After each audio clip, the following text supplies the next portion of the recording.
All right, the City Boys movement has been crisscrossing the whole country up to the extent that some young billionaires, Obi Kubana or Kubana chief priest, have been adopted into the movement, and it's been like a smoky fire all over the place. But just a flip on the other side is the question people have been asking. So is it only the city we concentrate on? But just along the line, Obi came up with the Village Boys movement. People came up with the Village Boys movement. Whether it's people associated with Peter Obi came up with the Village Boys movement. This election is going to be very sweet because in 2022-2023, anything Obi touched, it was like a Midas touch. It catches fire. The Village Boys movement, will it overtake the City Boys movement? Of course, everybody as it is, whether you live in the city, most of them are associated with the village, especially as it looks as if the City Boys movement is exclusive. Okafu, are going to be some smoky guns? I see some smoky guns in these two movements. Well, the two movements have what we can say that are not of the same purpose, but they sound alike. A City Boys movement is geared towards 2027 predominantly. You know, if you look at what they are doing and the kind of networks they are forming among elites, among those who are capable, among those who have network and things like that. And village movement, you know, according to, if you go to their website, you will see that their interest is to ensure that the rural corners of our society is touched with development, is touched with campaign, is touched with sensitization, and they are also touched by a sense of patriotism. You know, but again, the question you're going to ask, P2B, you know, coming into all this again, is Village Boys movement going to override obedient movement, or they are going to merge them into one? Because you don't have the kind of network that the City Boys movement has, because they have power behind them, but you just have people, which is very important, but we know how it works in this crime. I would encourage P2B to, you know, now that he's openly, you know, associated, you can see the t-shirt was looking good on him, you know, let him ensure he merges the obedient movement and City Boys movement into a structure that the Village Boys movement into a structure that he can use come 2027 if he's going to be on ballot, which he has promised Nigerians that he is going to be on ballot. I still want you to show us that picture again of that t-shirt being done by the Village Boys movement organizers, and let's see what it looks like on there, because you can see Dele Farotimi put it on. Yes, you can see Tanko there. Yes, the shop to be himself. Yeah. You know, he's looking good on there. Yeah, beyond that, but Nigerians wants to see this, you know, give you power. Let me tell you, no matter how lofty your manifesto is, no matter how good your intentions are, you need power to implement those programs. Okay, I'll come to you on that, because I don't totally agree with you with all your analogy. But let me come to my G. Philip, let's look at the City Boys movement. They have a lot of power, they have a lot of money. Do you think they can buy the Village Boys movement and oppress them in such a way to get vote from them? Because don't forget, hunger has been weaponized. Thank you very much. You see, when you put the pictures of the City Boy movement and the Village Boys movement side by side, what do you get? It shows that the City Boys movement are clearly on a mission. Their mission is to purchase the election of 2027 for President Bola Ahmed Tinubu for president. They are not minding their word. All the billionaires in this country, they are keyed into it, and they said, look, we have the money, we got the power, we're going to pay for whatever it takes to retain Mr. Tinubu in office. But on the flip side, the Village Boy movement are saying that, look, the power belongs to the people, and the people are the voice of God. All right, the power belongs to God, and the people are the representative of God on earth. From what he read from their website, they are saying, we know that you have had the money, but this is what we represent. If you see the likes of Dele Farotimi there, you can, it clearly shows where these people are going. What they stand for is good governance. And what is good governance? Good governance is all about clear vision of government, clear policy that stand and go for development of the society. A government that will put policy in place, that will put table on the table of the masses, that will provide jobs, that will provide good education and good health facility and good health equipment for and good welfareism that will take care of the people, so that the people can live healthier and they will have a longer lifespan.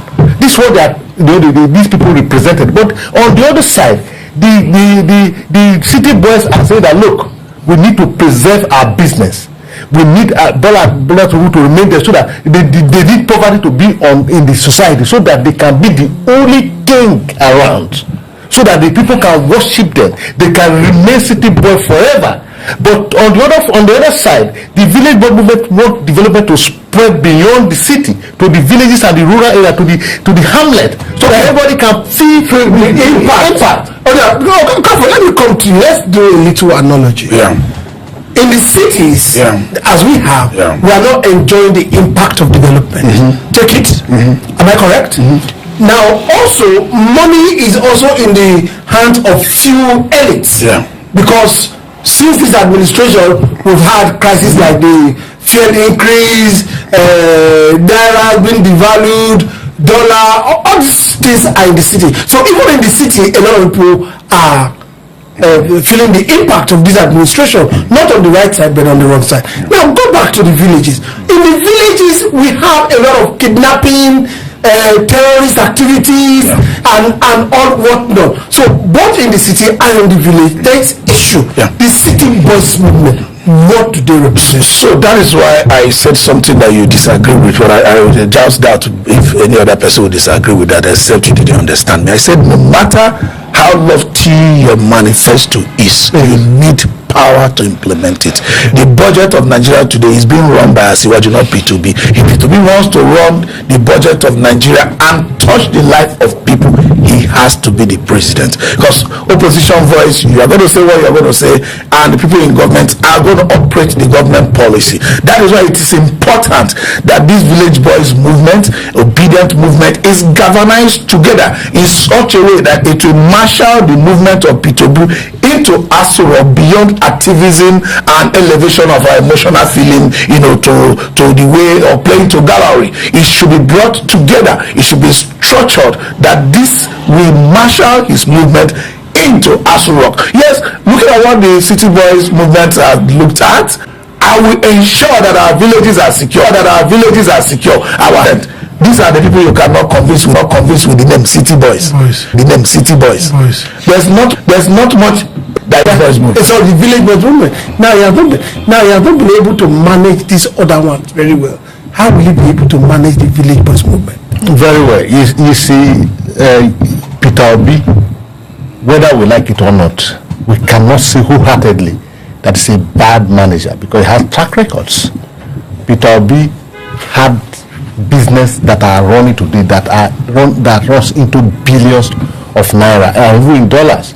But I can't help but to agree with him that no matter how lofty your idea is, if you don't have power, you can't implement it. So therefore, you can't impact the society.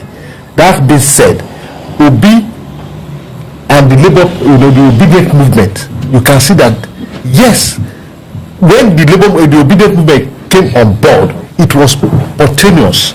It did not give room for structural arrangement. But as it is today, the obedient movement is well structured, headed by Dr. Yunusu Tanko. So it's in place. And I believe strongly that the village boy movement has just emerged to counter the city boys movement. I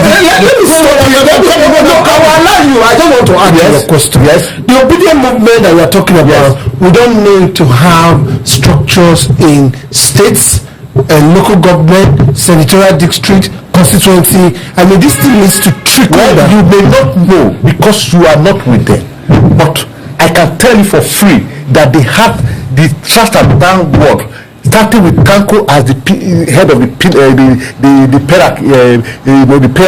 and it watered down. They have from Tanko, mention one other person. For instance, in Delta State, we have Mr.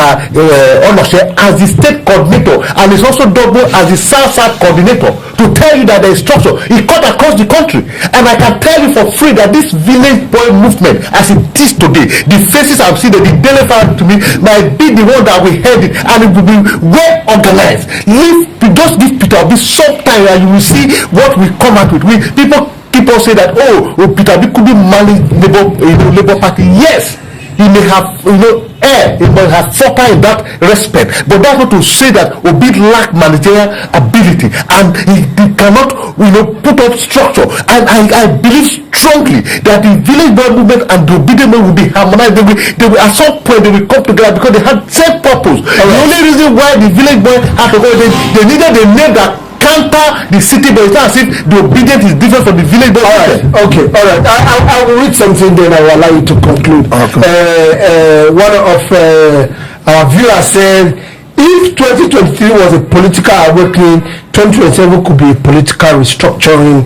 The question is, will the village boys remain a slogan or become a movement powerful enough to change the Nigeria political map? Then the other guy said, City Boy is an elitist. Who said the first one? One Kamala Obedu. Then Peter Oyado said, City Boy is an elitist club where members is purely an invitation, while Village Boy is a grassroots club where all are welcome. Do you believe in this?